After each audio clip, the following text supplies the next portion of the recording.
think people actually just voted because they were so fed up with my big gifts that I was, or just whichever you want to say. So, retire or not, or what? If not, what are we going to be doing? I've actually been talking to a few people over the last 24 hours have been telling me that they have retired, or they just retired, or they're sort of thinking about it, or we're all thinking about what's ahead, right? Like we've been expecting this and thinking about it, you know, working hard, then we have that moment, maybe we get the gold watch, and, you know, yeah, I know, this is a cheap gold watch. So, but then we're on the beach. But that only lasts so long. So what are we going to do? Who are we going to do it with? Where are we going to do it? So, playing golf. We could be sailing, you know, there are lots of sailors here. Playing with the grandkids. Yeah, playing with the grandkids, very cute. And of course, Gillard, where you Gillard? Surfing, particularly. And That's Gillard. You look different. No, it's not, but it will be. It will be. How long are you going to retire? But for how long? I mean, it's like how many rounds of golf can you actually play? Right? And it's not always good sailing weather. The blankets can be a total pain. And, you know, if you're a cruise person, how many cruises can you go on? So, and we're living longer. Hopefully.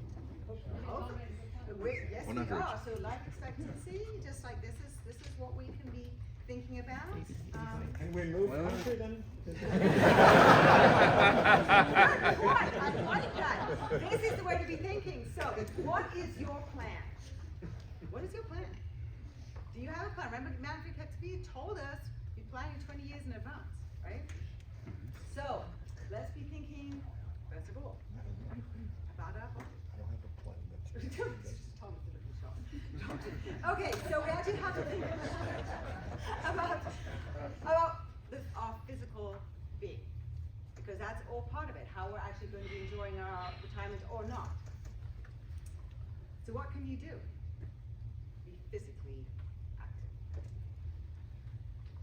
So whatever floats your boat, I'm actually planning to go skydiving soon. Wow. But whatever it is that you want to be doing that's your thing, be thinking about doing it and planning it and be doing it regularly. And it could be something completely different. We need to also be thinking about the phases of our life and what we're, you know, whether our knees or this or shoulders, whatever we want to be doing, but to be thinking purposefully about that. And thinking healthily, eating healthy, no, that's not what I'm considering. It's just like, no. It's like pick up apples. Like do what we want to be doing. Yes, I know, Alex, you're gonna like, no, what? It's fine. How about our souls? Didn't realize we get so existential this early in the afternoon. What makes us happy in life? How many people know this study? Oh, very few. Yeah. Okay, so this is now an 85-year-old study, and it's been tracked. I'm not quite sure actually how many of these people are still alive, but consistently it shows that positive relationships help us live longer. What can you do? Be socially active. Yay! All right, we got lots of parts of that, but obviously in your local environment, what are you doing? I have my friends all over the place. You know, it's like this is good and bad, but being socially active, being purposeful about that. Now we get on to our minds. So, being active, we want those synapses firing. And it's really important. And if we don't stay mentally active, it really does cause a decline, which is reversible. With just 3 months of proactive engagement, you can truly be reversing that. But what can you do? Be mentally active. And whatever your thing is, it could be crossword puzzles, or learning a new instrument, or doing courses. Wine tasting. Yes, exactly. Exactly, wine tasting. There we go. There are all kinds of things. But the thing is, when we're thinking about retirement, what does actually retirement mean? Because it was this question of this is what we were looking forward to, and we don't want to be falling off a cliff and not having a plan. And that was what Manfred Katsubi was talking about, right? And it really goes to what work is. We're ceasing to do work, and you know, I'll go on and on forever about actually thinking about what work is, it is being physically and mentally active. And so if we think about retirement and what retirement does or does not mean, what is it we need to be active? And people are living longer and working longer. These are the percentage still working 65 to 69 in all these different countries. People are working longer. And in the States. So this is what the percentage, this is how much longer people are working. And I'm not trying to make you all depressed. It is about choosing what we want to do. Do you want to do this one again? Even in Estonia, it's really well. So yeah, Germany we had is like 17.4 or something. Percentage of France, people between 65 and 69. Well, That's one. You got different physical activity. Actually, 60 to 65, the graph is very different. And then there's another one. So, but it's really interesting to see where people are. So, and the States are working longer, the percentage share in terms of who actually has a job for longer. Very interesting. And that's also, as we're living longer, we need our savings to last longer. But it's not just about the savings, it really is about being mentally active. And when you have a purpose in life, it really does help us stay healthy and have longer, better lives. So, with that, enough of me. Well, now, Alessandro and I chose a few people that we know have different activities that really can be done, can be extended much longer in this new phase of our lives. Wherever you are in it, however much you're thinking about it. But there are lots of different things we can be doing. And all, after this, I really do encourage everybody to be talking, because this is a value of this group and this incredibly socially active group in our WhatsApp. To be thinking about the different things that you can be doing. So first of all, we are going to thank you so much, the 4 people who are going to be talking. It's Sharon, Kamal, Gilad, and Mary. Not in that order, just got it wrong. But it really is just thinking about the different things that we can be doing to be staying active and to be planning for how we're going to be, not necessarily retiring in that sort of conventional way we've always been thinking about. So, Sharon, thank you. Thank you.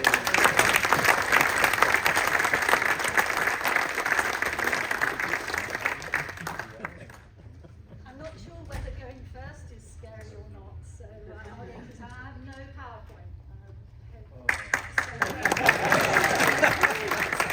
What are we gonna do then? At the end of 10 minutes, you can vote whether you would have liked PowerPoint or not, but you're not getting PowerPoint. Right, I have an apology to make to Sophie. I'm really sorry, Sophie, but the first thing I'm going to say is that I didn't have a plan. I had no plan whatsoever.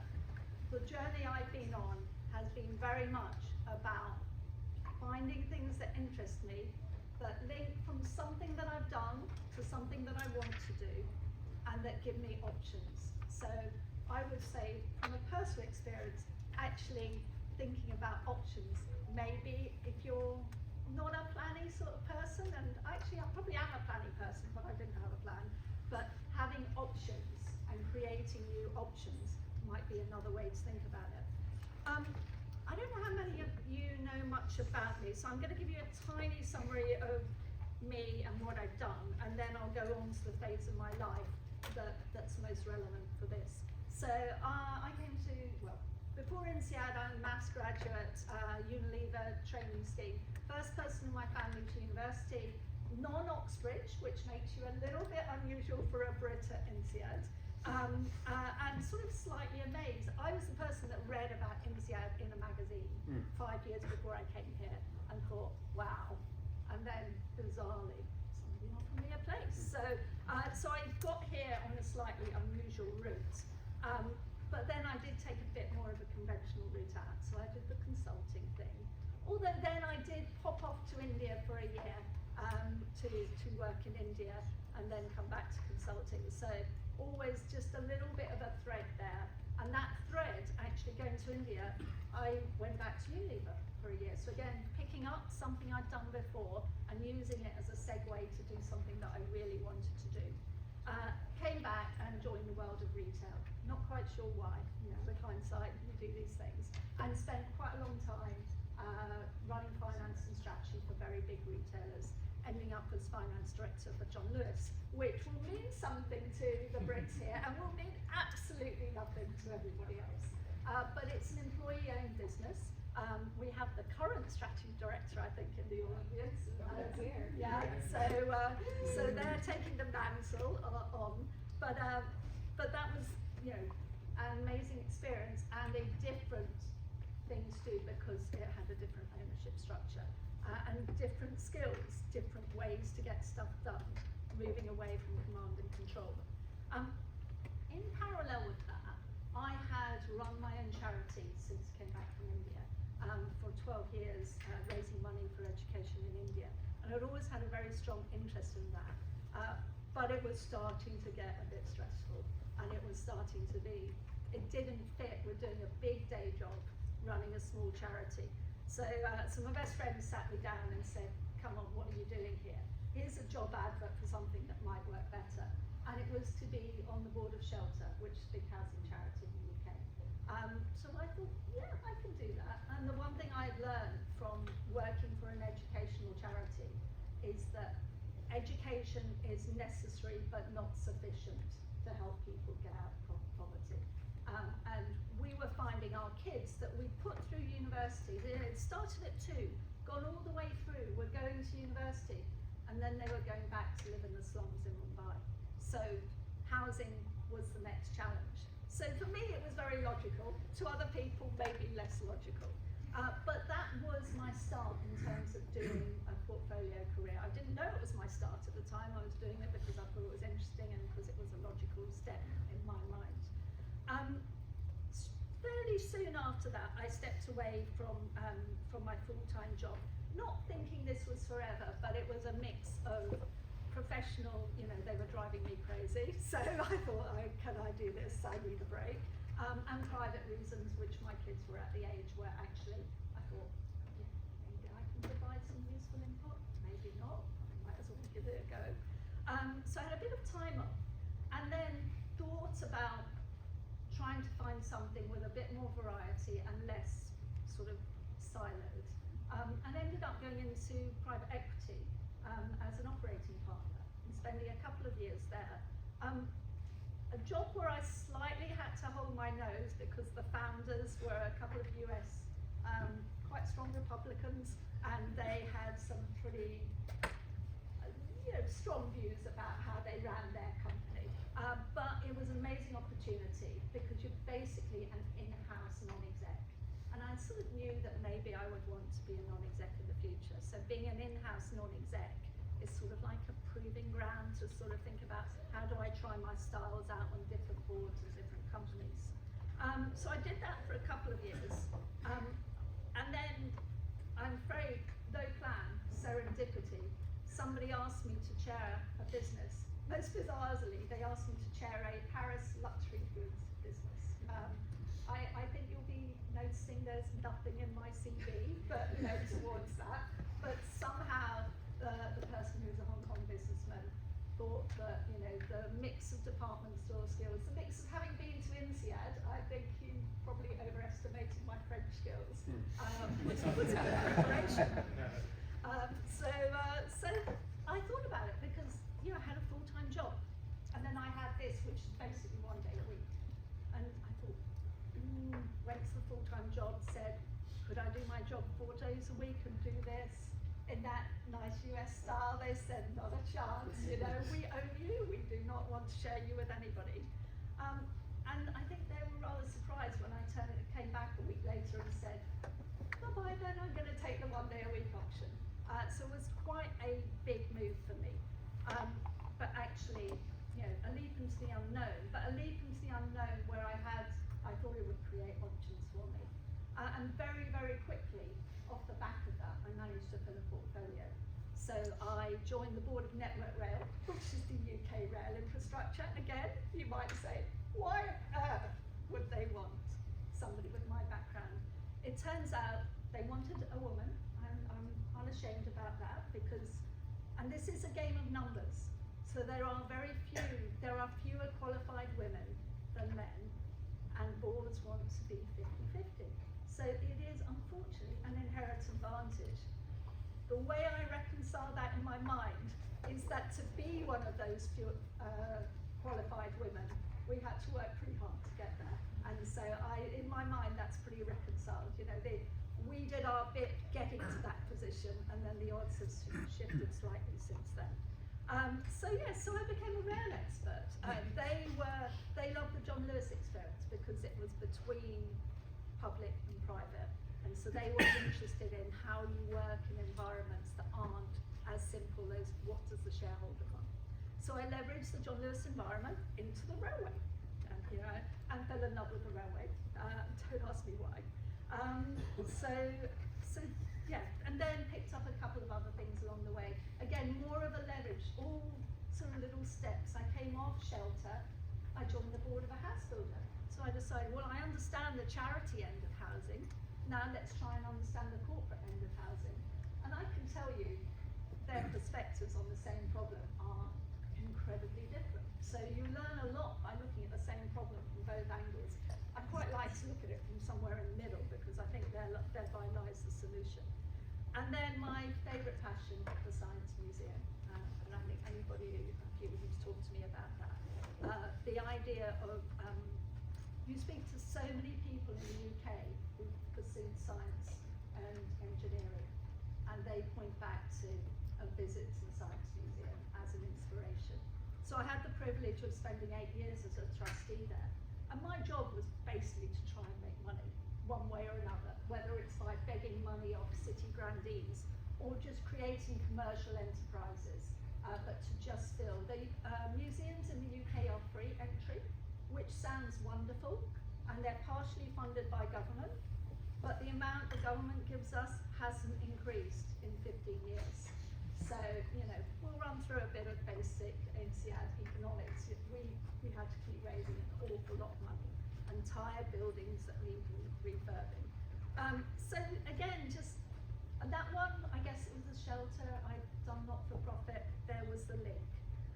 So I've since moved on and done a variety of things: pets at home, retail, so back to that heritage, but also they had two big divisions, pets and vets. John Lewis had two big divisions. I had learned a lot about having two big divisions and what could go wrong. So I was able to bring that sort of perspective of things. I'm doing an infrastructure company now where I have 4 investors on my board, big investors, Goldman and Tim. There are only 2 independents. So our job is to sort of see it from the investor's eyes, but also see it from the management eyes, and to be able to just bridge that gap. I was asked to chair a business called Sophie, which was a wonderful time, but somewhat disastrous from it. So we IPO'd this business and we took it private 2 years later for 10% of what we IPO'd it for. So that was an interesting roller coaster ride, but all these things you learn from, and you get out alive. That's some of those situations. I just want to get me, my team, everybody out alive. I joined the board of GetLink, which is the Channel Tunnel. So I came off the board of Network Rail, joined the board of GetLink. Again, little railway continuity. The other thing that I picked up along the way was you chair a lot of committees. So I started with audit committees, but then you chair another, and I pretty well have got the ticket on all of those now. So I've chaired REM committees, horrible. Negotiating with people about their salary, not fun. I chaired environmental committees, sustainability, and that's probably where my passion is and where I'd like to spend more time. And now I'm chairing a safety committee for the railway, which is a little bit scary, to say. And safety has a very broad definition. So it's about keeping the trains safe, it's about keeping the people safe, it's about stopping people crossing through the tunnel when they shouldn't be, and it's about cyber security, stopping people breaking. So there's very, very interesting. And then I do 2 other things now. I do Cambridge University, where I'm a trustee. I didn't go there. I'm their diversity link, and that's I keep reminding them of what it's like not to go to Cambridge and what experience that might bring. And I've just joined the board of a very long-term investor, Scottish Mortgage, which is a FTSE 100 investment trust, doing really long-term thinking about, they had arisen the tech boom, and now they're thinking about what the next step might be. So look, a few key so what's. Headhunters, good way to look at this sort of job, but if you're thinking about headhunters, my advice is find the ones you like, build a relationship with them. If you don't like them, don't waste your time on them, because life is short. You're turning up and having coffee with somebody that's never going to put you on a job list. So networking, yeah, I think that's about just the biggest bit of advice I can give on that is, again, people that you like, people with similar profiles, people that have tackled some of the, and if they're a few years ahead of you, I got the network rail job because I had coffee with somebody who had the same profile as me but was 5 years ahead, and her portfolio was full. Headhunter rings her up, says, would you like this? She says, no, I'm not interested. They say, do you know anybody else with a similar profile? And you've just had coffee with somebody. So that would be quite an interesting tip. Numbers game, it really is a numbers game, so you have to be realistic. You know, if you're an ethnic minority woman at the moment who can chair audit committees, the numbers are in your favour. If you're not, you have to think about what it is that you've got that can turn those numbers around, and you have to be very specific, I think, about thinking, what can I bring? It's all about what you can bring. Briefs are very specific, so look at the briefs, try and make sure you that you don't waste your time applying for stuff where you don't meet the criteria, because actually a board thinks a lot about what they want, and so you need to make sure you fulfill that. But I will come back to my personal experiences. It's about building options rather than following a straight line, as you can tell, and life is very, very unpredictable, so just go with the flow, and hopefully it will take you somewhere interesting. Thank you.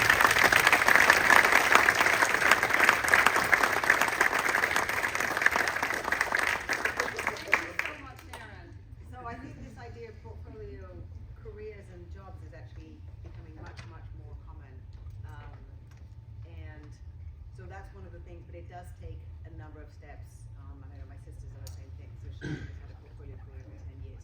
So, but it does take a while, and you don't necessarily get the ones that you want to begin with. And networking with the right people. David, you're shining.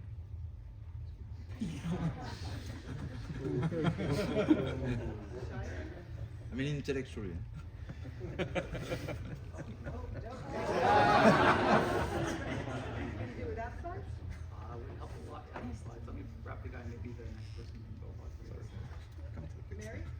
People in glass houses. Sorry, yeah, I know. I know. Speaking of myself, of course. We're all on the same team. Luckily, I don't have a presentation.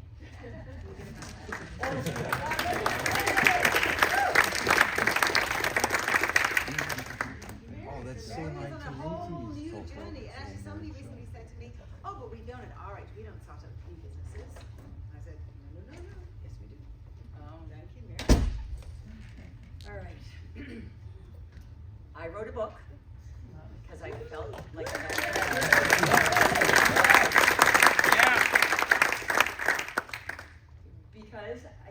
I had something to share.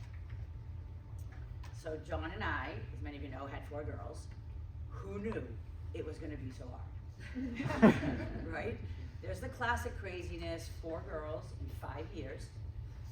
But we also had some unique challenges. My second child was born with medical issues, so that brings a whole host of just stuff with it. But she was also sandwiched between these other 3 girls who are uber athletes, and that makes your social life easier and makes life a little bit easier. And they also weren't in and out of the hospital and fed through a feeding tube for the first, 8 years of their life. But there's something else, because we all come to parenting with our childhood baggage in one hand and this toolkit of stuff we learned from our parents in the other. And I had a great childhood. I had a lot of amazing things. But it was also complicated, and there were times my siblings and I, arguably we didn't feel safe. But like lot of people that come to INSEAD, we have confusing backgrounds, and we forge ahead, right? We have fun, we meet great people, we go to great colleges, we do great things, we come to INSEAD. And so when John and I decided to have a family, I kind of thought, I got this. I've left that dysfunction behind, and parenting is going to be the same. I can just sort of approach it and storm through. Yeah. So, so there was a lot of that, right? I could be my frenetic, crazy, let's add on something else and laugh about it, and it was fun, right? But you can only keep ahead of it for so long. And so when I saw my own anxiety and my depression coming up in some of my kids, I really sat up. And you go from this place of kind of, feeling like you're on the top of the world, and you plunge down, and suddenly you're at the bottom of the ocean. But we all do well, and we muddle our way back to the top. And we do fine. And I studied neuroscience, and I got into child development, and could read everything about it. Tried to implement new strategies, and you know how that goes. Got a chore chart, it's color-coded, stickies, like INSEAD would be proud. And then the 9-year-old says to the 6-year-old, oh, don't worry, she'll forget about it. So, you try, and I reach out to friends, I get advice, I go to therapists, I hire a therapist myself, for a kid, for another kid, for anyone who'll take a therapist, I'll hire them. But then what I realized one day, in retrospect really, is what I wish that therapist had done is rather than just listen to me, would take me by my shoulders and say, you feel like you're at 150%. And that's right, we're all pushing as hard as we can, especially when you're working with your kids. But what your kids need is just for you to show up a little bit differently. But that's hard. You're driving them all over the place. You got this big sack of childhood baggage. You look down, your toolbox is empty. And when it's daunting like that, it drowns out the enthusiasm and your optimism. So, so this is where I'm transition. I forgot the next thing. So, thank you. So the thing is, at this point in our lives, we all have unique perspectives, and that is worth a lot. Maybe you've had a life experience. Maybe you survived something. Maybe you've got a unique vantage point on the thing that you're an expert in, that you've been working in for the last 30 years of your life. Maybe you have a passion, like the environment, or even maybe you feel like you have a calling, like there are people that just want to share something with the world. But it's really hard because people like us want to be an expert. And that thing that you've got this wealth of sort of perspective and more knowledge than you realize, you've also got this little person, at least I do, this inner critic that sits on your shoulder and is like, oh, you don't know enough. Look at all those experts out there. Who do you think you are? You don't have a PhD in mental health and childhood research. Who do you think you are? But that depth of your life experience is a really authentic thing. And sort of credentialed expertise can be part of that or not part of it. But it's why you have different opportunities now. I'm better at saying it than believing it, but it makes a lot of sense. And so what do you bring to that? As those perspectives, those life experiences, they offer you can be offering an insider insight. You can offer inspiration. You can offer the ability to challenge the status quo, or even just to connect with an audience differently. So back to all the turmoil and craziness. I'm sitting with a kid one day, and she's irritating, and I'm thinking, how come we can't have a better moment? And I've done all this reading, and I finally, in my inimitable style, you read it all, and you can't always put it into practice, but I kind of connect it, and I think, I've read so much that their behavior is really a symptom of something that's going on underneath. So I decide to change my mindset, take a deep breath. I've probably been to yoga that morning, and I think I'm gonna listen to her perspective. And so I bite my tongue. I ask her a few questions, and I listen to her struggles, her perspective, her frustration at being number whatever in the family, her irritation with the way things go. These are important. And her irritation with the way things go, and I'm from myself. And And she talked, and you could, there were some tears, and you could sort of see this sort of, emotional release. But at the same time, I kind of saw like her shoulders drop, right? Her face kind of lightens, her eyes look a little brighter. And that's because you're really getting that kid in that moment. You're really letting them into their story, which means a lot to them. But the even more important thing was that I would notice for a couple days, not for her, but for a couple days afterwards, she'd do the chores without being asked. She'd be a little bit kinder. Her step would just be a little bit lighter. And so I realized, it was sort of my aha moment, where I realized I could be this sort of crazy, frenetic, type A person if I could just learn to capture some of those moments and transfer. And they're provided to us. Now we have a little less time with our kids, but between the ages of, until they're 15 or 16 or 18, they provide them to us all day long. And we don't have to get it right all the time. But if I could just grab some of those moments and embrace it and transform it from the struggle that it is to something positive. And something positive doesn't always mean, rainbows and unicorns. It can mean something different, but if we can transform it, we have those, and those become the building blocks of so much. So that's what my microstep moment is.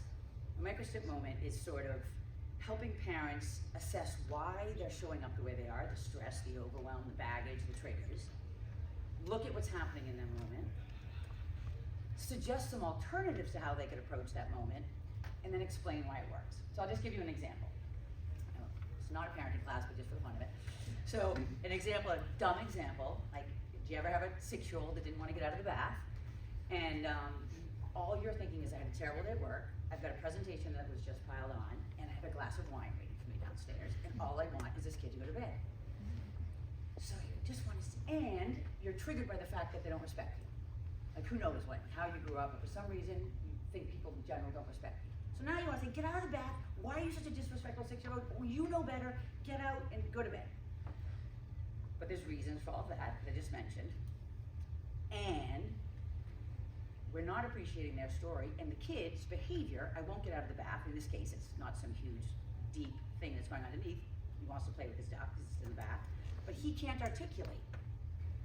Well, Mom, I got these ducks for my birthday, and they're having a swimming race, and they're not done. Just give me 10 more minutes in the tub, and then I'll go right. They can't articulate. A lot of people at our age can't articulate what's going on underneath, right? So then I say, this is what happens. I offer, maybe try, a dumb example is, look at these ducks. They look like they're having a lot of fun. Here's your towel, let's dry them up and put them in their bed so that we can get your story done, and I'm gonna get my glass of wine.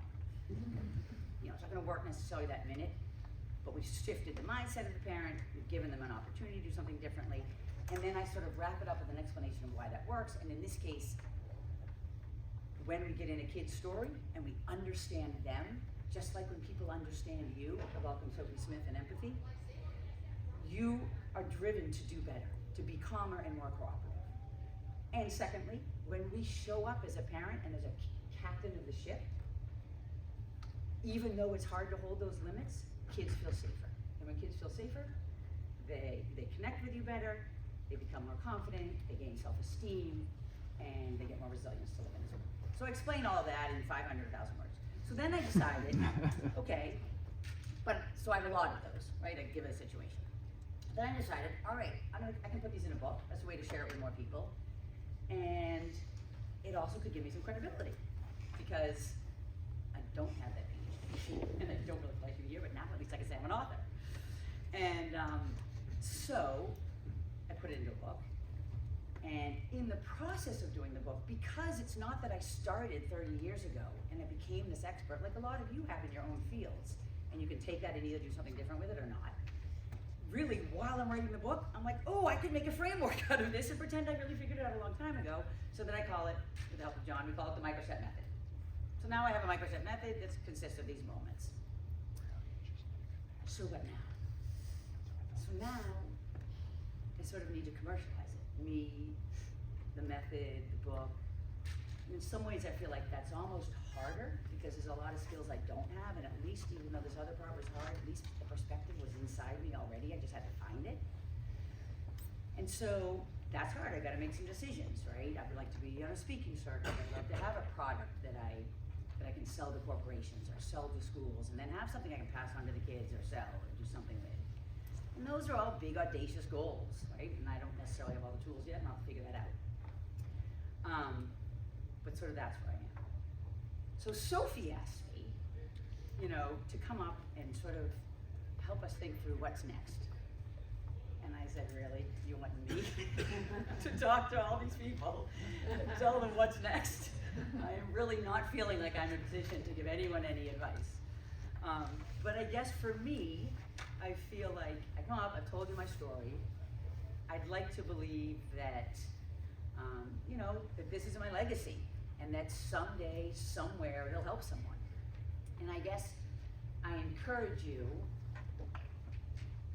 recognizing that I'm not really in the place to be encouraging anyone, but I encourage you to think about, what niggles at you? What do you have that maybe you sort of feel underneath that you haven't addressed and you might want to, and just figure out a small way to feed it. Doesn't have to be big. You can start volunteering, you can write a blog, you can call your friend and do something. And then maybe ask yourself the question, what do I want my legacy to be? And that's all I got.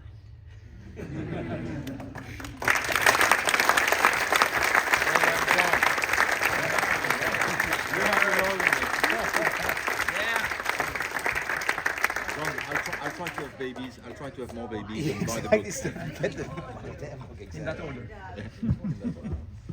And that actually segues nicely this way round, so now it's Marcus into the next. In terms of different startups, different ideas that people bring to ventures and create new opportunities. Come up.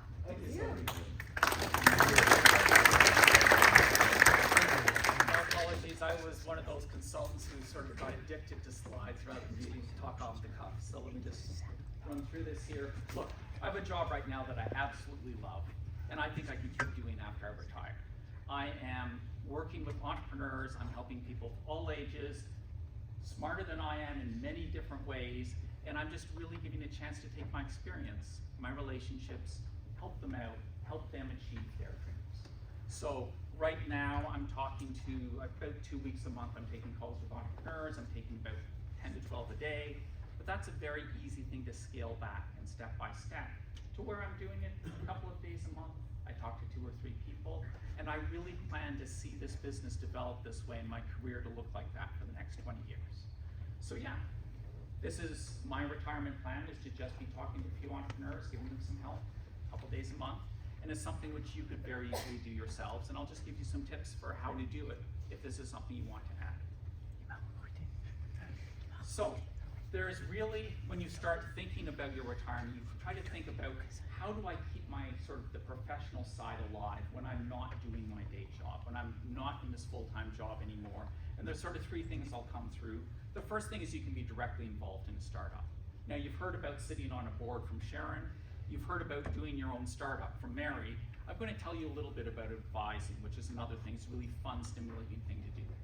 Now, many of you, though, if you start advising, you're going to get sucked into angel investing. So I'll tell you a little bit about angel investing, just so you go into this with your eyes open. And if you start angel investing, some of you will get sucked into venture funds. So I'll tell you a tiny bit about that. And there is one slide about our own funds, so you can hear about that as well. So, first question, of course, is how old is too old for a startup? Well, we have actually funded 170 INSEAD alumni so far. My fund's called Loyal VC, and 3 of them are classmates, including Bernard, who's sitting right over here. More importantly, we're from the class of 1993, and we have someone in MBA 63, Peter Woolsey, who is also one of our portfolio companies, who started this current startup a couple of years ago. Wow. So, Wow. how old is too old to be a startup?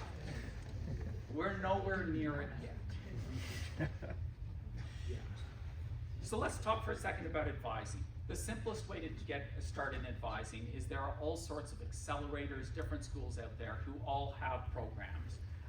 It's almost always a volunteer program, but if you go to your local engineering college, figure out what accelerators in the area and say, hey, I'm experienced in this, I would like to work with you, they will almost always have a place that you can go and them volunteer. INSEAD has one right here. It's called the Entrepreneur in Residence Program. If you're interested in that, you can reach out to the Entrepreneurship School here, sign up, and you have a chance right away to be doing advising. It is a really easy, simple, straightforward step to take whenever you're ready to do it. By the way, not-for-profits count too. Sharon was talking about not-for-profits a bit also, and I mean, don't feel that that your skills are only useful in a startup or business environment. They can be very appreciated in a not-for-profit as well. And I started off doing some not-for-profits. My not-for-profit is more of the INSEAD Association, but I've sat on a couple of not-for-profit boards through my sort of history before I got into this.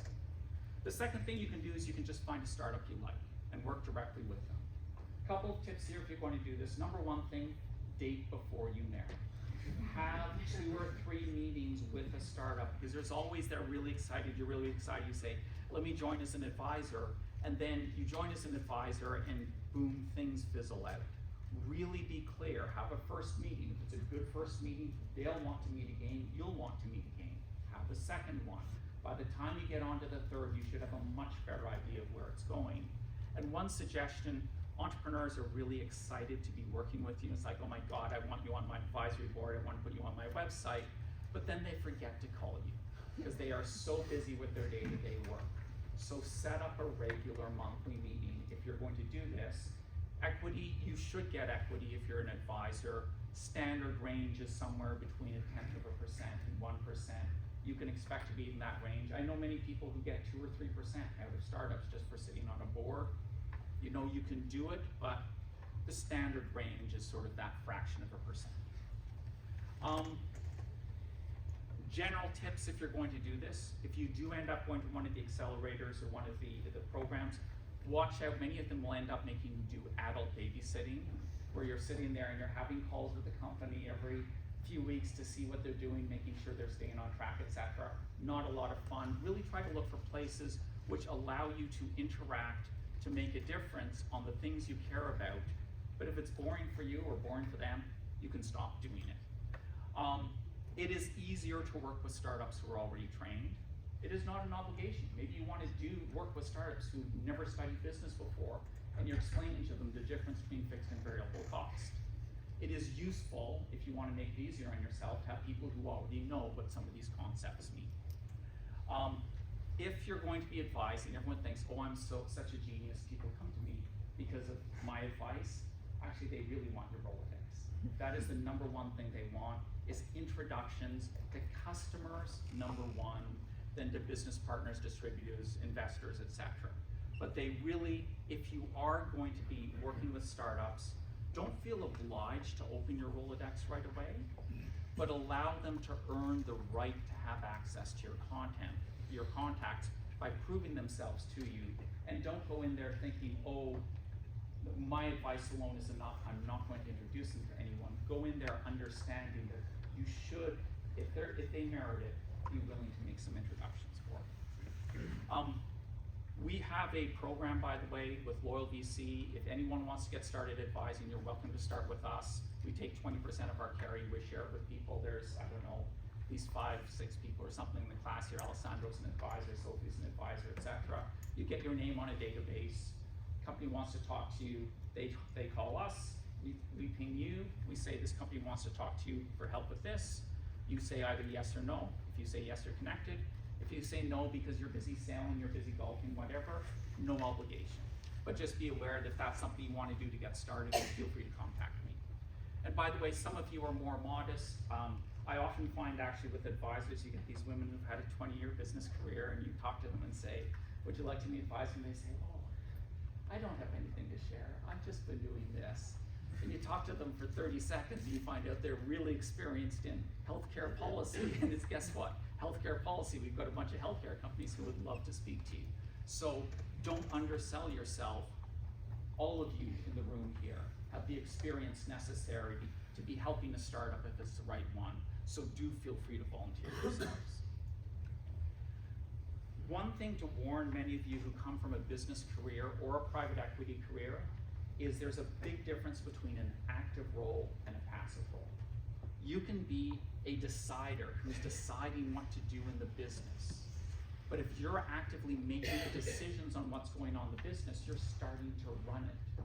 You're not an advisor. And you, in a retirement point of view, if you actually want to retire, be able to take weeks off and be on the beach, think about taking on a more passive role. They're not your employees. They don't owe you a thing. They're going to ignore 30 to 70% of what you say. They're going to do the opposite. It's just like your kids. Just accept it. It's a lot, being an advisor is a lot like being a parent, where you're going to give good advice, which may or may not be listened to. But it can be very rewarding as long as you understand that up front. By the way, there's a lovely quote there from Vinod Khosla, who said that some percentage that's substantially larger than 95% of VCs add no value to companies with their advice. 70 to 80% actively destroy value. And I use that as a reminder for myself of the humility of, we're experienced, we're knowledgeable, we're forceful, we tell people this is the right thing to do. Remember, you can often be wrong and they may be right. So just remember this, trying to do no harm. Look, if you start off advising, your next thing is you're going to get sucked into angel investing. And this is how it helps is, you've got a relationship, you want to help someone, and they say, I really need money, and they ask you for money. It's just like your kids, that you've been working with them for a year and a half. I really need some money. Oh, I love the business. I should really just write a check to help you along. Or you'll get the, hey, can you introduce me to friends who are investors? And they call up, I don't know, they call up Alessandro and say, Alessandro, can you introduce me to Sophie? And then all of a sudden, Sophie says, well, hey, Alessandro, did you invest in the business? And then you sort of feel, oh, I guess I should invest because I'm a more credible reference. Or you get excited, you want to support them. By the way, there's a lot of fun to angel investing because it gives you bragging rights. If a company succeeds, it's like, hey, I was one of the first people to invest in Revolut. It's a really fun thing to be able to say to people. So, yeah, these are some of the things that will suck you into angel investing. If you decide to do it, here's some basic things you need to know.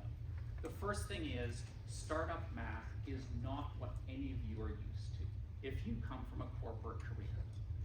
This is what the returns look like from private equity, and it's a lovely normal distribution where the bulk of your returns come from average companies. You take over a company, you increase by 3x, you sell it. That's what a lot of us are used to doing. This is what the math looks like in angel investing and venture. 50% of your deals are going to be complete write-offs where you never get another penny back again. Then there's the stuff in the middle, which is a nice normal distribution, which effectively covers all of your losses. 4% of your investments, 1 in 25, will make you 10, 20, 30 times your money. And that, by the way, will decide if you double, triple, quadruple your money. That 1 in 25 investments. So this is an outliers business. You know, if you want a diversified investment portfolio, they say like have at least 20 investments. 20 outliers means you need at least 500 investments. There's a famous VC firm called 500 Startups. And they're called 500 Startups because you need 500 investments to have a diversified portfolio. So if it's a good thing to use your play money for. Feel very comfortable to say, I've got play money, I'm writing a check to this company for fun, and I know I'm gambling. But if you're thinking, oh, I'm doing angel investing for my future, to make money to support myself or my retirement, the magic number is 500.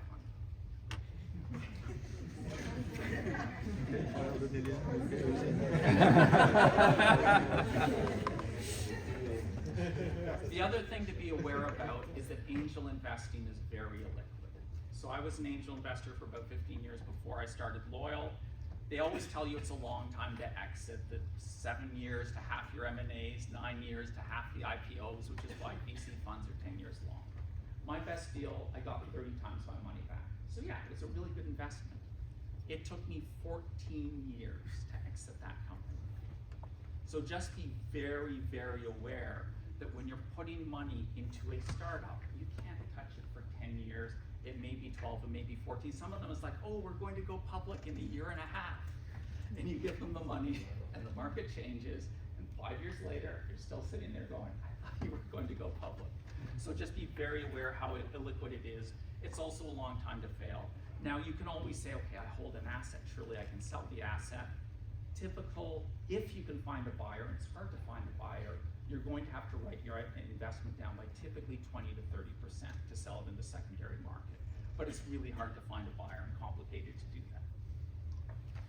So look, if you do angel investing, you start to get into it, then you're going to start thinking about VC funds. And I'll just sort of pause for a second and talk about VC funds, how they can be fun and stimulating in your retirement. Because a VC fund will typically be giving you a monthly report, you'll be getting together quarterly, annual, you'll be meeting all these cool startups who have been funded by the VC fund that you have funded. So it's actually an interesting way to have interesting professional conversations with people through sort of more, you don't normally get to sit down with the management of the public companies you invest in. Here you get to sit down and meet them face to face. So that'll be a fun thing to do. You get vicarious bragging rights. It's pretty cool to say, I invested in the VC fund that invested in Revolut and made me a whole bunch of money. So there's a little bit of fun to that. If you're in, so there is some stimulation. You get a lot more stimulation from angel investing. You don't have to invest your money, you can just advise. If you do angel investing, you'll also think about VC, because you'll look at this number of 500 and go, ooh, 500 investments. How about if I invest in 20 VC funds who each do 25 deals, rather than investing in 500 startups directly myself? Also, if you're an angel and you just do it for fun, it gives you good deal flow. Your biggest challenge, when I started angel investing, everyone always told me this, and I didn't really believe it until I did it, which is you say, I'm going to be an angel investor, I'll tell people I want to invest, and I'll get all these deals coming to me. And I had to work to find investments. And I reached out to the INSEAD Entrepreneurship School and talking to everybody there, send me deals, send me deals, send me deals. Oh, I got maybe 1 or 2 deals every couple of months. It was just really, really hard. And I mean, I know with our fund, for instance, you want deal flow, we'll give you 8 or 10 deals a month you can look at. Or if you join, I know, Stephen, you're at the Cambridge School Accelerator or something, again, they'll bring you deals. You can join an angel group, those will bring you deals. So venture funds, angel groups, great way to get your deal flow. There are some hazards to doing a venture fund. It is still illiquid, your money's locked away for 10 years. It is still something where the individual funds are risky, because each fund is only 20, 25 investments, and we know we need 500 ideally. So that's going to be pretty tough. If you start to think about the investing side, I mean, many people think of venture anyway, because I just want to highlight this. When you think about your managing retirement money, we're all worried about 3 risks. We're worried about the risk of losing the money, because we want money when we retire. So you want a low risk investment. You're worried about unexpected needs for cash. When all of a sudden, oh my goodness, I didn't want to, but I need cash right now, so you want liquidity. But the other thing to be aware of as we live longer and longer is there is a risk of outliving your assets. So you want to think about good returns. And this is a reason why some people add venture, private equity, alternative assets, is to give their returns a bit of a kick. I will show one slide here on Loyal, which is, and yeah, we came along and said, why does venture capital have to be illiquid? We built the fund I built the fund I wanted to invest in myself. And I said, I don't want to wait 14 years to get my money back. Why can't a venture fund set a price every quarter and let me buy or sell that quarter?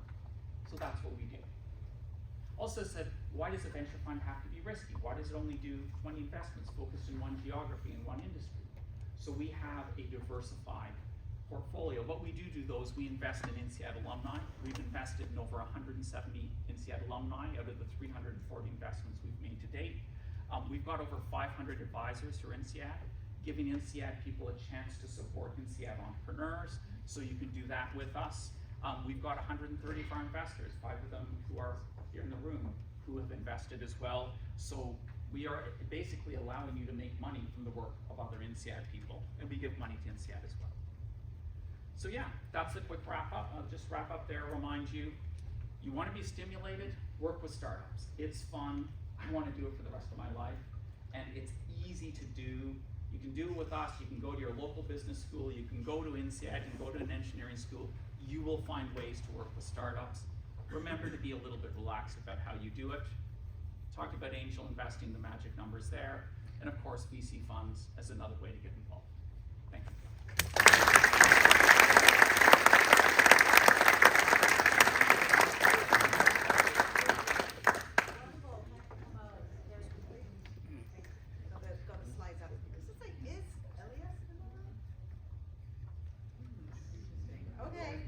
But most importantly, Gila. Hello. So Gila has, apart from we always see pictures of him surfing. There's a lot of other stuff. Well, that's what I see on Facebook. Anyway, so Gila's been doing a lot of very interesting things. He has another interesting take on what one can be doing in different aspects, staying involved in different ways, and also being very active in non-work related aspects.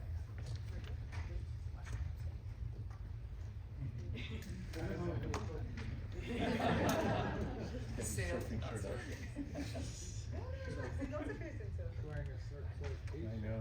I don't have slides, I don't have notes, I'll just be talking until Sophie tells me to stop. Just to put everyone in the right mindset, if you want to have an interesting life, live in Israel. Not always the best thing to be in Israel is at war since 6:30 in the morning this morning. That's fun, right? Dozens of people killed, dozens of people apparently kidnapped, hundreds of people injured in hospitals, many of them critically wounded. Sorry, repeatable but yeah, and I have a daughter in the army, not anywhere unsafe, at least not for now. Dana, who's not here, she's on a call. Because she's deputy general manager of the hospital, she'd probably be called back, and they have emergency meetings all the time. So, one way of retiring in an interesting place is move to Israel. Always something happening. If we're not fighting democracy, we fight anti-democratic forces, we're fighting terrorists. The other thing good about Israel is weather. So I'm not in a position to give everyone advice on what to do, because I think it has a lot to do with who you are, where you are, what life you've been through, whatever. All I can do is do what Sophie asked me and tell a little bit about myself, what I'm doing, and you guys can, I don't know, take whichever parts are relevant for you and make them much better. So work. What I do for work, I'm the money shop. I look for money for startups in a very unstructured way. I'm a very unstructured person, unlike Omar. So I just know people because I really love people. I really love everybody here, really, genuinely. As well as a lot of people I've ran into through my life, and somehow it all seems to connect. So that's what I do. I connect startups with money. Actually, Michael Van Sly is not here, but I brought Michael to do a pre-seed investment in a company about 8 years ago that went on to list in NASDAQ in 2021 for $10 billion. So that was kind of fun. He made, I think, 100 times his money or so. And I only take equity as fees. So like Tom said, I work for free. It's my motto in life. I've been on a salaryman 3 years after INSEAD, and since then I've always been on my own, and very few years out of that I took salary from my company. So I'm as risky person as everyone can be. Somehow it worked for me, worked for Michael as well. So I work with Israeli startups mainly, and because Dana and I are together, and hopefully for the rest of our lives, but she's orthopedic surgeon and deputy general manager of the hospital, so she's my best way to due diligence health tech companies. So I do a lot of health tech. There's a company I work with for many years now. We do insulin titration, commercializing, super interesting, really a life changer for diabetic patients. There's a company that I'm trying to help that does what you can't hear me, Rafa. I don't do any companies that do hearing aids. Deaf in my old age. Did you you say something?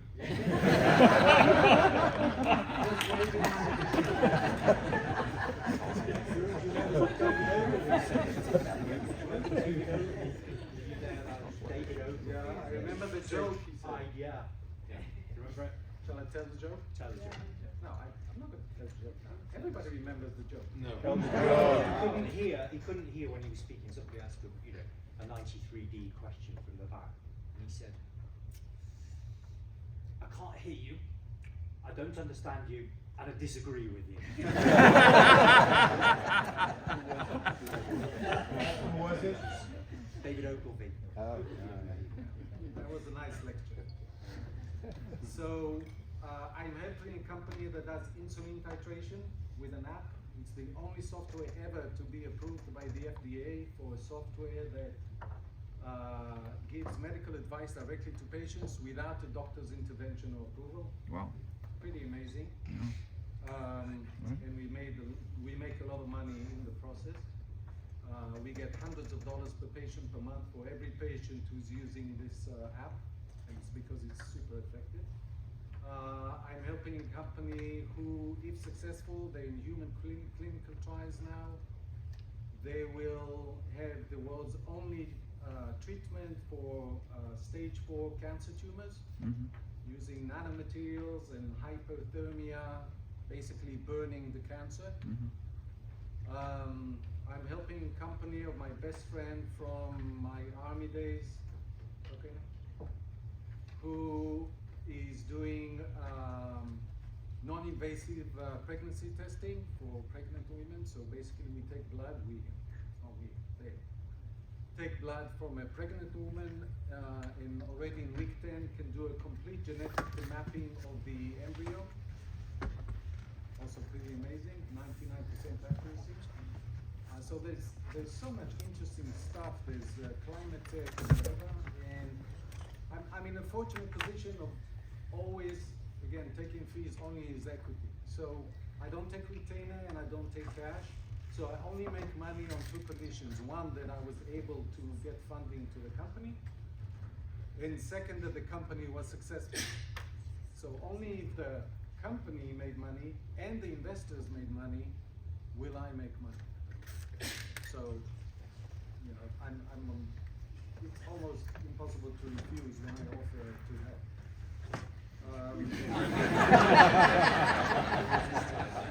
Also, you have friends in the army. Also, I have friends, and I have friends from Naval Academy, and I have friends from INSEAD, and I have friends all over, and it's just, I love this networking. And get that mentoring. Pardon? Mentoring. Yeah, I'll get to that. So that's your, That's the signal. So I'm doing the sport every day, which Shows on Facebook, yes. yeah, exactly. I don't know. It's not so much on Facebook. Anyway, it's boring to do sports, so I try to do something different every day. So I do surfing, although I don't surf as well as Marco, and I do cycling, although I don't cycle as well as Andy. And I go to the gym, and I do rowing, and I do this and that. So every day something else. But I kind of figured out 2 or 3 years ago that there's no reason for me not to do sport every day. So I do every day, which is great. If you can do it, it's also really socially nice to cycle with friends or to surf with friends. So you tick those 2 boxes. I volunteer. COVID was a lot of volunteering. INSEAD, I've been lecturing for the last 7 years, 3 times a year, in Fontainebleau, in San Francisco, and in Abu Dhabi, to the entrepreneurship course. For whatever reason, the professor insists on having me and telling me that they want to hear me. I don't know why, but it's absolutely wonderful. So I was asked to join the CIR, the Entrepreneurial Residence thing in INSEAD a couple of years ago, but basically that's what I do. I just go and talk. No notes, no slides. Nothing, no slides. And I started a couple of years ago. This is really cool. This is something that a lot of you for sure can do, everyone in their own circles. I graduated 150 years ago a program in the Israeli Defense Force called Talpiyot. That was a very special program. And today, 40 years later, there's less than 1,000 of us in total. So it was only 20 people in my promotion and so on and so forth. And interestingly enough, generation that's 30 years younger than us, unlike me, when I graduated INSEAD, I was sure I know everything and nobody can teach me anything. Yeah, still think like that. But they don't. This generation of millennials, we all know that they have FOMO, but my daughter taught me that they actually have FOBO, which is fear of better option. So they are completely undecisive, and they love to talk. Even my children are now listening to me, surprisingly enough. I have 5 children, yeah, 5 that I know of. 5 that I pay for. Have you done paternity tests? So it's super nice. So we started a mentoring program. We had already 2 promotions, oversubscribed. We thought we will have 5 or 6 couples. We had 25 couples in the first promotion and like 32 couples in the second promotion, and there's only a few hundreds. And mentoring is not about advising. Mentoring is mostly about, I think it's mostly about listening rather than talking. So they really want somebody to listen to, and if you just maybe ask the right questions sometimes, they guide themselves to where they want to be. So highly recommended to whatever school you graduated from, or village, or whatever. It's a great thing to do, and people seem to like to know what you think about things, and it helps them.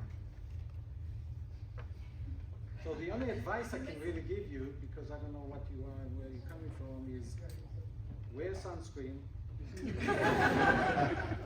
And in our age, don't forget to take your statins.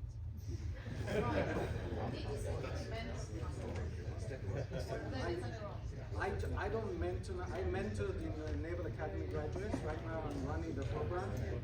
We have a group of old people like this. So we have a group of young people who want mentoring. And the team that mentor and a mentee. So we organize this festival. Thank you.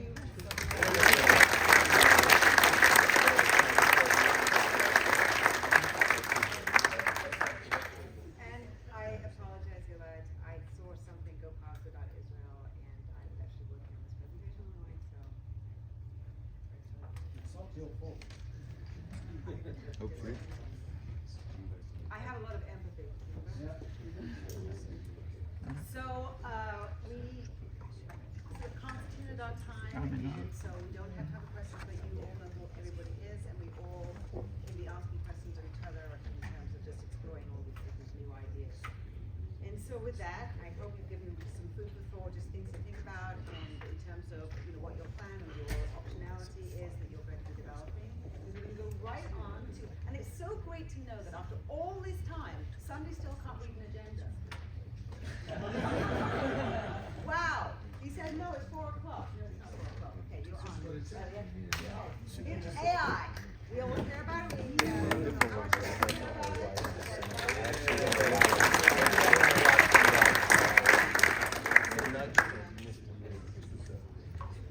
Guys, it's a real privilege and honor to speak to you. Although this is a very familiar setting because, like Gilad, I also teach at INSEAD. I'm starting my 7th year, and this is usually the amphi that I have. They usually started by giving me the BCG amphi, but it's smaller than this one. Okay, so it's a bit ironic. It's a bit ironic that I'm here to talk about AI and technology. Yeah, and actually technology let me down because 36 hours ago my computer crashed and I lost all my slides. And you know, a consultant without the slides ended up with handwritten notes. But anyhow, very rapidly because we have very little time. 15 minutes? 15? No? Maybe 17? I would like to touch briefly on three things. Generative AI, what I call boring AI, and the elephant in the room. And the elephant in the room is of course ethics around AI. So I know that this crowd has not spent the last year in a cave, so I'm sure that you're all very familiar with generative AI. We have Louis, who's about to become a well-known artist using DALL-E and producing amazing images, and so on and so forth. So Gen AI took us by surprise, and it's a big hype right now, and you might remember the hype cycle. If you put here hype and here time, all technologies do something like this. So the peak of expectations, the disillusionment, the return, and then you reach a plateau of productivity. Think, I don't know, blockchain, think metaverse, think cryptos. I believe now Gen AI, we're somewhere here. Either we are the peak already, or we started already going down. However, Gen AI is frankly a major advance, simply because it's based on breakthroughs up to the level that we didn't have for decades. And I will try not to be technical, but I need to mention three things. There were three major breakthroughs. The first one was in algorithms, because we discovered something that's called attention. This is a technique that allows to take any input and find, I was about to say almost instinctively, the relationship between the parts of the inputs and to distinguish and identify what are the important parts.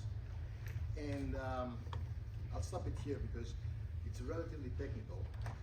OpenAI was the first one to use it, but actually has been invented by Google in a 1997, if memory helps, article that has a very catchy title. It's called "Attention is All You Need," but actually it's a very heavy article. Anyhow, so this is a major progress in the way we do algorithms.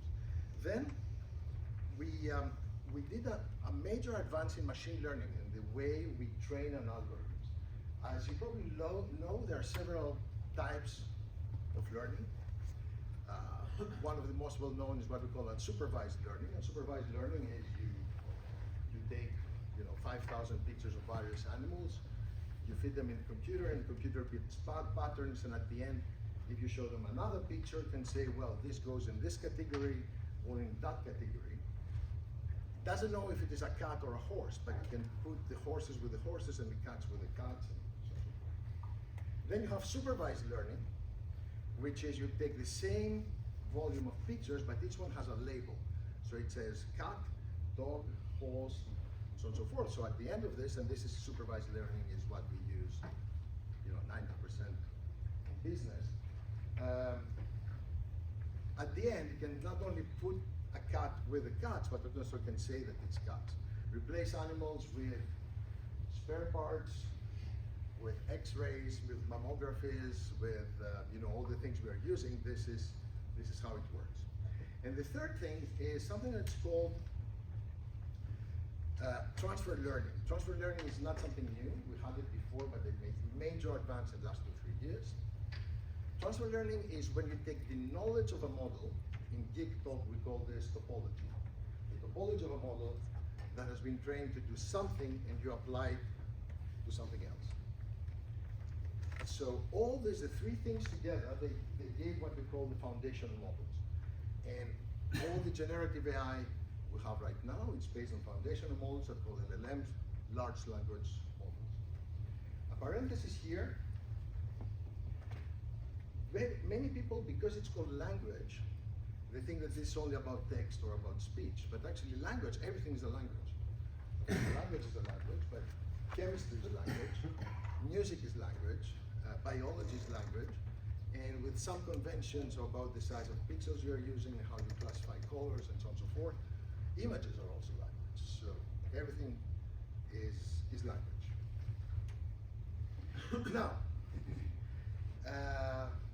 right now, the battle is on, and there are so many companies fighting about this. You all know OpenAI, which is the first one who came out with ChatGPT based on GPT-3, which was a totally mature, everybody says that, you know, it was a totally mature move, because at that time, Microsoft has declared that they have 10 billion to invest into Gen AI, and ChatGPT came out with a very immature program, a very mature application, but you know, because they managed to get 100 million users in just a few months, they managed to get the 10 billion from Microsoft. By the way, GPT, the way OpenAI uses, stands for Generative Pre-trained Transformers, which is the geek name of this thing. But actually it's also a marketing ploy, because GPT in epistemology stands for General Purpose Technology. General Purpose Technology is fire, it's steam engine, it's electricity, it's the internet. So, you know, they kind of try to make it work.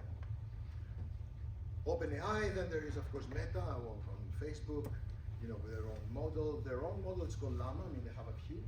Llama is very well known because actually they let Llama out in the open. It's an open source model. Everybody can take it and use it, and actually many companies and many institutions and organizations can use it.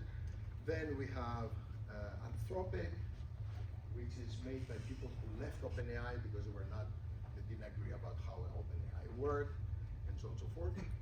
I would like to mention the last one because the list is very long. There's at least 50 companies right now in organization who produce LLMs. The Institute of Innovation and Technology of Abu Dhabi has released, not even a month ago, something called Falcon, which already works better than Llama, and it's almost as good as the Google models. And you know, that proves that money can bring you a lot of things, because Abu Dhabi has invested $1 billion in this over 6 or 7 months, and still they managed to produce something amazing. So this is Gen AI. I'm sorry for going so fast, but I see the time clicking. Let's discuss about everything else. There's a university, an Oxford University professor called Nick Bostrom, who said that as soon as something in AI becomes useful and well known, we stop calling it AI. And that's totally true, because we don't realize, or some people don't realize, that AI all over us. The reason our credit cards work so fast, despite the fact that they go, each time we do a transaction, we go through a money laundering algorithm, a risk algorithm, and a transaction algorithm, is because all this is based on AI.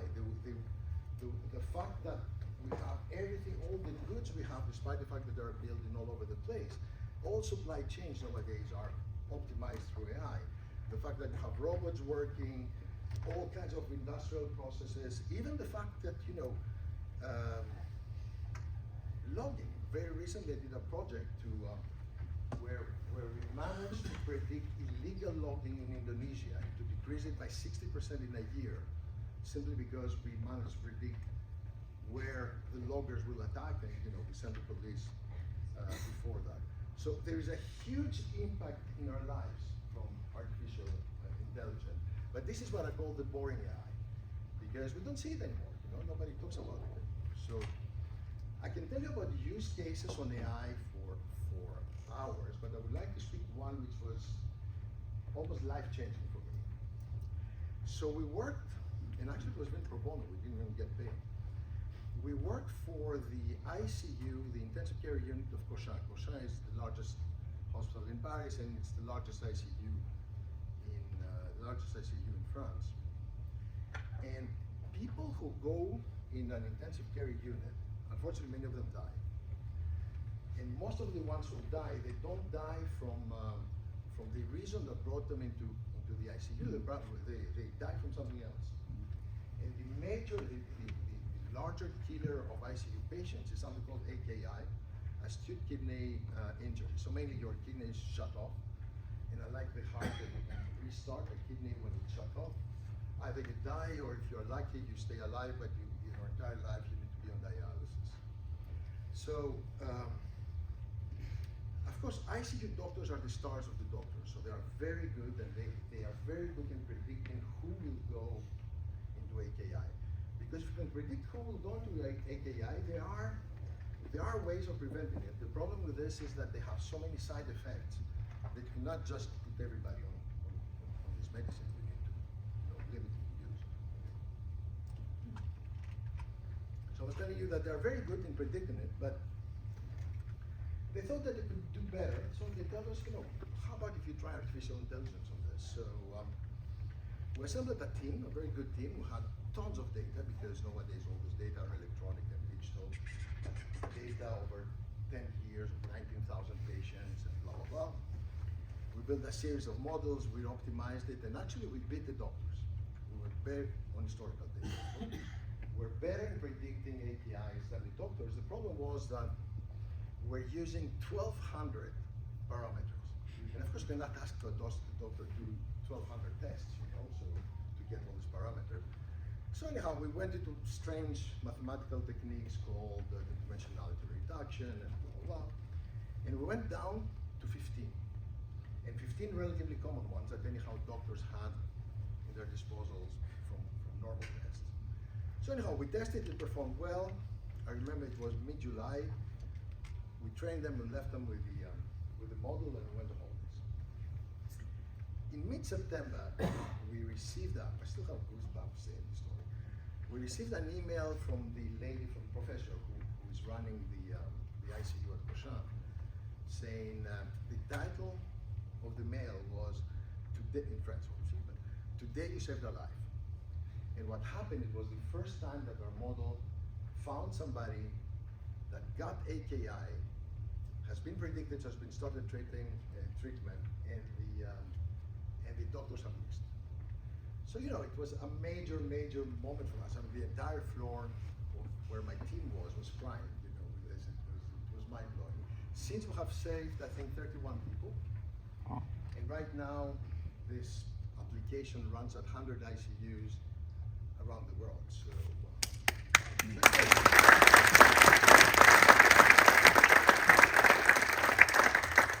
Just to close this two first points. Generative AI, Gen AI will not replace boring AI, because the use cases, the reasons for which you're using it are totally different. Boring AI is much better for decision making. It's much better for automating process. I mean, optimizing automated process and so on and so forth. Gen AI is much better for generating new content or combining and summarizing content that exists already and so on and so forth. It's mainly a Venn diagram. This is the boring AI, this is Gen AI. There are a few applications where the jury is still out. We'll see, because of course all this is very new. I mean, it's less than a year. We have Gen AI, and it evolves at an extremely rapid pace. Now, let's move to the elephant in the room. How much time do I still have?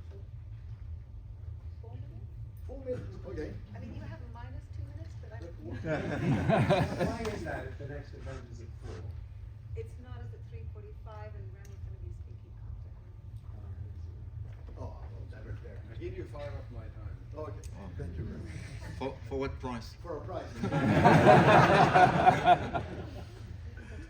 So, ethical issues about AI. I mean, they exist since ever. But the Gen AI amplified some of them and brought some new ones. So the first one, and the one that everybody knows, is biases, either in data or in algorithms or in both. And of course that exists in several. Most of them, I mean, there are tons of articles and books. There's a lady called Cathy O'Neill who wrote a book called The Weapons of Math Destruction. And she sold, I don't know, I think 2 million copies, something like this. So all this is based on biases. 90% of the biases come from what I call artificial stupidity. Simply people, they didn't thought when they built their data sample. The most well-known case, because it was the first one, was the touchless soap dispenser. So they built a soap dispenser who had a chip with some intelligence in it, and just to make sure that whenever something like this was passing under it, it won't dispense soap. They train it on skin, only that they use only white people. So when a non-white person was going there, was trying to get soap without getting any soap. How stupid can you be? And the number of this is huge.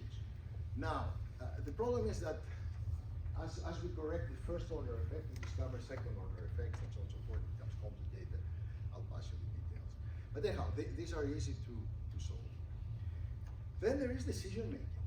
Who makes the decision if you have proof that AI is better than humans? And there are many, many cases, and last year was a very well-known case with US dentists. So, totally independent from AI, actually, it was medical association. They wanted to test how good the average dentist is in the US is. So they built a board with the best professors in the US. And they examined, I think, 6,000 or 7,000 decisions based on all the elements that the dentist had at the time to make the decision about, how to do a filling or how to extract a tooth or all these things. And shockingly, almost half of them were wrong. And they did the same thing with AI. They're trying to model exactly on the same data and X-rays and so on and so forth. And AI reached 92%. So it was almost twice as good as the average dentist. And in cases like this, they exist more and more. So who takes the decision? And then we have something. I need to draw it, otherwise it's really difficult. Then usually we reason what we call a risk matrix. So if we put here scale, so how many people you impact, it goes from 1 to the entire humanity. And if you put here harm or effect or whatever, starting by, I don't know, I send the wrong advertising about something to somebody, and here I kill a person. So you understand that in this space, somewhere you can draw a line which starts becoming socially acceptable. So, because of course, if you send stupid advertising but you send to the entire humanity, that's very bad, you don't want to go there. But if you do something, very bad to a very few people but you kill them, also you don't want to go there. So there is a space where this becomes acceptable. Then we have, how do you implement this decision? Over there's also a very famous example. There are so many examples, but women drivers are better drivers than male drivers because A, they make less accidents, and usually when they have an accident, it's a small thing as opposed to women who usually total the car. So of course the pricing algorithms of insurance companies have caught this phenomenon, and the prices, the premiums, the insurance premiums for female drivers used to be much lower than for male. And then came the European Commission and said, no, we cannot use sex anymore in the pricing algorithms because that's discrimination. And thank goodness it was not regulation, it was just a recommendation. And then you see how ethical and societal values happen.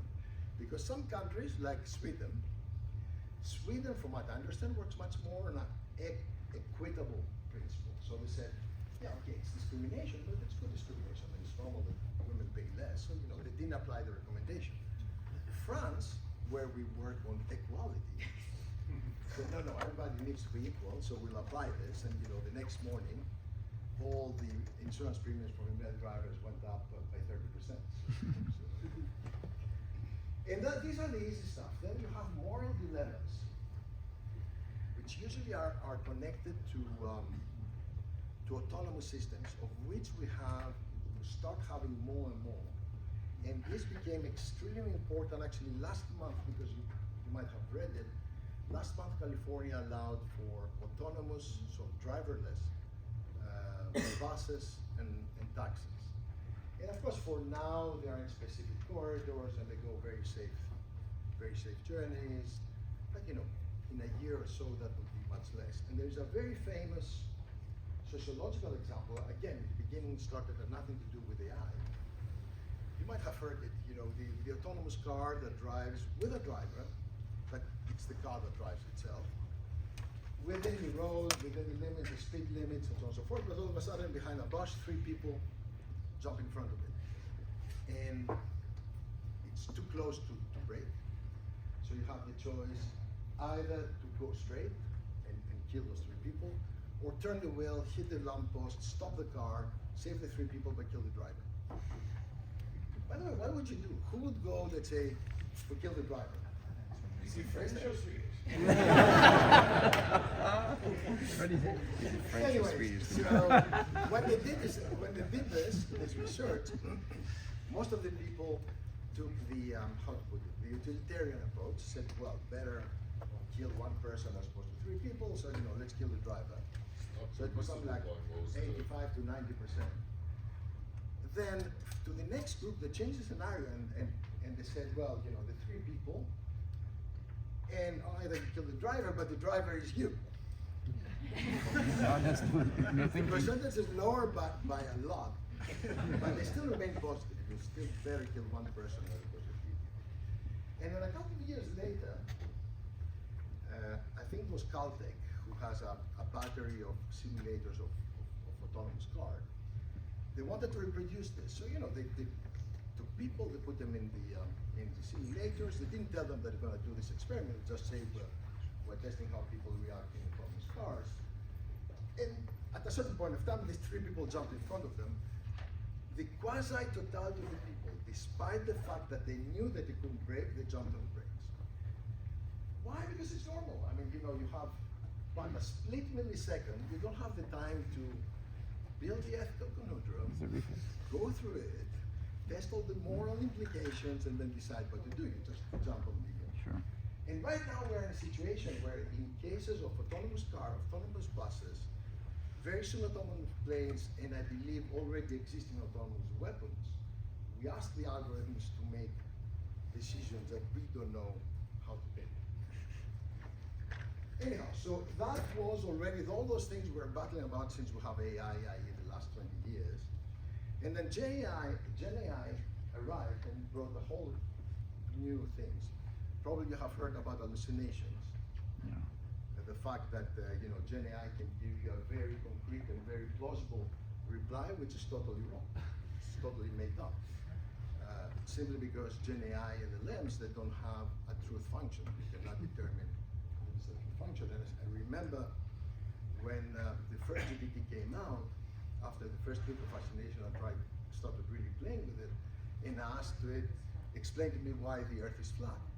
And it came up with 3 paragraphs to explain to me why the Earth is flat. Now, of course, everybody who produces an LLM knows that this phenomenon, and then there is a technique that's called, usually in TikTok, red tagging. So for instance, OpenAI works with almost 200 different companies, each one in one domain, trying to find all these strange results and block them. And indeed, a couple of months later, in January, when asked again, explain to me why the Earth is flat, at that time we were already at 3.5, GPT 3.5, it came up and said, no, the Earth is not flat, it's round, and blah, blah, blah. Then of course there are things that are called jailbreaking, because there are ways to go around this kind of protection and so on and so forth. Anyhow, to make a long story short, we still have a lot of hallucinations. And in the case of a flat Earth, we all know that the Earth is not flat. Hope. But if you ask something about, is this folded protein better than that folded molecule, and you get a reply, unless you are very close to the Nobel Prize in molecular biology, you don't know if the answer is good or not. So, anyhow, so this is the first thing. The other thing is, of course, litigation. We have already a ton of litigations. We are approaching 1,000 cases, of course, especially in the US, because all LLMs models, or at least most LLM models, not the Anthropic one, they have been trained to a mass of data which comes from the internet, and most of them, or a very large part of them, they are copyright protected. So there is still, no new law exists yet, but when you use copyright protected things in the input, what happens with the output? And there are tons and tons of litigations that are brought up. Then we have data leakages, and there were some very famous cases. For instance, Samsung. Samsung lost the design of its public information, the design of its latest chip, because they used the data around the design of the chip to train the model, and they didn't have a way to prevent, although there are ways, but they didn't apply a way of preventing of this data going all the way up to Amazon where the LLM was running, and then if you ask the right question, then you can get all this data, and people did get it. And the most important and the most dangerous for me, especially nowadays, is disinformation. Again, disinformation is not something new. We always had it. We didn't wait for AI to struggle against disinformation. But now with Gen AI, we can produce much rapidly a huge number, colossal number, several orders of magnitude more than we had before, because before it was very difficult to build a deep fake. Now we can do deep fakes in seconds. Luis Contreras is here to testify how easy it can be deep fake.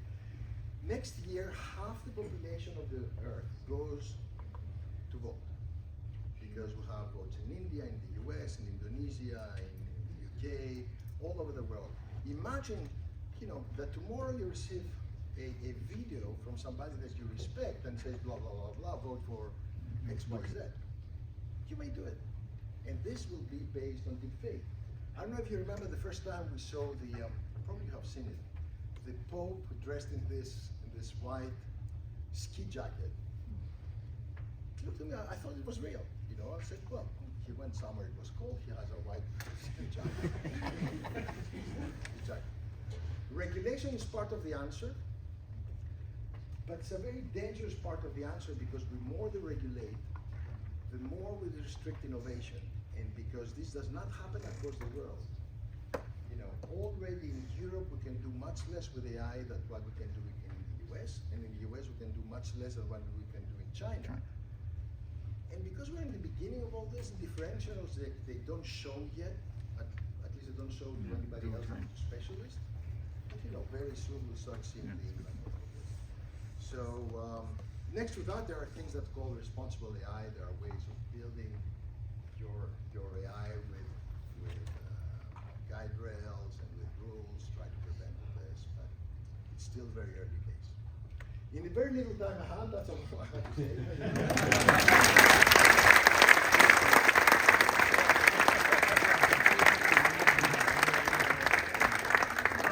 And believe me, given that artistic talent is not part of my kindergarten days, how many anything with So now that we actually found the agenda, found out what this is. I want to thank Gilad, Sharon, can't even see people now, Mary, and Kamal so much for sharing their experiences where they are in a very humble and open and honest way, and really do appreciate it, because there's so many different things we need to be thinking about. So they took time and energy and effort to be sharing some of their lives with you, and I think we're all on a very interesting part of our next phase of our lives, and I hope that can be helpful in some way. And so thank you very much.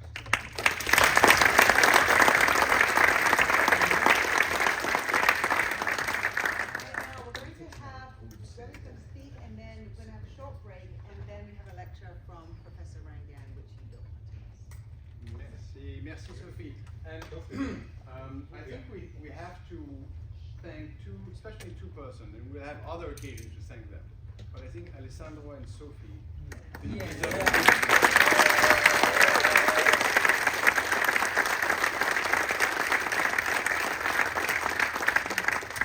Excellent. Well, in fact, Sophie and Alessandro asked me to say a few words about fundraising. So don't leave the room. It's okay. It's going to be fine. I wish, in fact, having heard Gilad and others before, I wish I could have spoken about my experience of stopping my role as a managing partner at 55 at Pictet. I always dreamt of stopping at 55. Don't ask me why 55, but I always decided 55. I changed job, changed life, changed. And I joined the Arts International Committee of the Red Cross at the board. And I bought a salt pans in Menorca. So if you want to know everything about salt, come to me afterwards. But it was a change of life. So was, 10 years ago, the decision to have the fundraising campaign for INSEAD. And I was not prepared for it. I didn't raise any single dollar in my life, and I had to raise 200 million, as that was the goal of that time, knowing that the previous campaign was 100 million. So let me say perhaps a few words about INSEAD, how it works, this school, because we know the school well, but we don't know exactly how it works. So INSEAD, in fact, is owned by foundation, not for profit. It has a 220 million budget per year, meaning revenues, and no profit at the end, because every profit goes to investment. INSEAD is not funded by any other organization, no states. No state give money. Abu Dhabi, mentioned this morning, gave for a campus in Abu Dhabi, but it doesn't get money from anybody. And this is why we need the alumni network. 46,000 MBAs network, 46,000 MBAs. So that's pretty amazing. So INSEAD, how does it work? You have revenues from MBAs, 1,000 MBA per year. Remember when we did our MBA, 200 people more or less in the classroom, times 2, 400, now 1,000. MBA cost 100,000 euros, more or less, these days. And if you take the endowment of the school, which was mentioned this morning, the endowment gives every year 4% to the school. It's limited to 4%, not more, which is the average of US universities, more or less. It's at the lower number. So a word about it. So it belongs to foundation, it's not for profit, it's not funded by any other party, state, or any other constituency. Now, the endowment, also mentioned before, but I got questions during the break, so let me say a word. In 2013, we had an endowment of 174 million. We managed over 10 years to increase this by 214 million to 390 more or less. 390 million. It's a lot of money, it's nothing. Compared to the US university, it's nothing. But we are the largest in Europe of all European universities, so it's not bad. The increase came 50% by performance and 50% by contribution and the campaign. I was privileged to chair the endowment for 8 years, the Endowment Management Committee, and I can tell you it's very professionally managed. The Endowment Management Committee is composed by a finance professor of INSEAD, of board members, but more specifically from experts from the field. So other people who know how to run money. And everyone who is in the committee cannot invest in his or her firm or funds. Now, let me say a word about the campaign. Every university run a campaign. They all do. And when they finish a campaign, they start another one. So we did a campaign, the last campaign was 10 years ago. It was a 100 million campaign, of which 80%, you heard that this morning, 80% were given by corporation. Now corporations have given 5%. Wow. So 95% was given by people, foundations, private individuals. We had the objective of raising 200, we managed to raise 315. That was a great success. I was not expecting that at the beginning because we didn't know how to ask for money. And this is probably one of the greatest achievements of this campaign, is to learn how to ask. And people were happy to give. And I'll come back to that afterwards. It's about asking. Now, imagine Harvard has a 2 billion endowment, not 2 billion campaign, last campaign.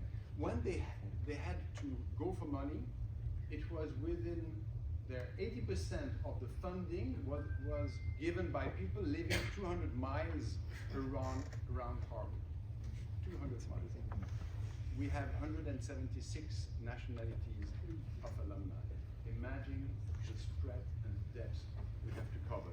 So, Linda, who is one of the members of the advancements team, has done a fantastic job with her colleagues to make sure that we can reach out to the 46,000 alumni. Now, let me say a word about what we have achieved so far as a class. You know, every class has an objective to raise money. Why? Because we want to give or give back to the school, who otherwise, without this school, we wouldn't be here today, right?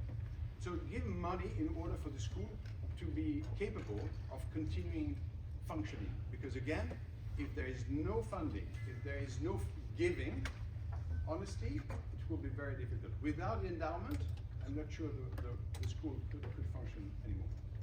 And by the way, there is a big plan of launching another campaign for the restoration of the campus called European Campus Renewal. It's a very large project, more than 200 million. So, this is the numbers. So, you want to come then, Lisa? You want to say what? Should I? Go. Okay. So, overall participation, 69%. Our promotion, if you count everything which was given since 1993, 69% of us managed to give something. Still, that's a positive view. 31% didn't give anything, but 69%. Reunion, 33% gave something. 5 years ago it was 31%, and so far, which is a good number, 29%. I have to say, so far, because it's end in December, I have to say it's on the average of the other promotion. Well, the question is, do you want to be average? You have that in money. So when we did our reunion in 2013, 213,000, then 400,000, and then 372,000. So far, we'll see how we end this weekend. Voilà. So during the campaign, the 200 million campaign, our class gave 4.2 million. So all of you gave 4.2 million. 50% went to the Dean's Fund, 40% went to scholarship. Scholarship, if you think about giving to INSEAD at one point a larger amount, scholarship are key. We have a very low number of scholarship and percentage of scholarship, meaning very few people got scholarship at INSEAD. We went from 12% to more than 20% now, that's great, but US university have a high percentage of scholarship. And the average amount given per scholarship is very low too. It's something like 20,000 euros, and it costs 100,000 plus, all the cost of a year. So it's a low percentage. We managed to increase that, but not to the level of US university. So if you consider a more major gift, think about scholarship. It's great. Yeah. So what is our objective for this reunion?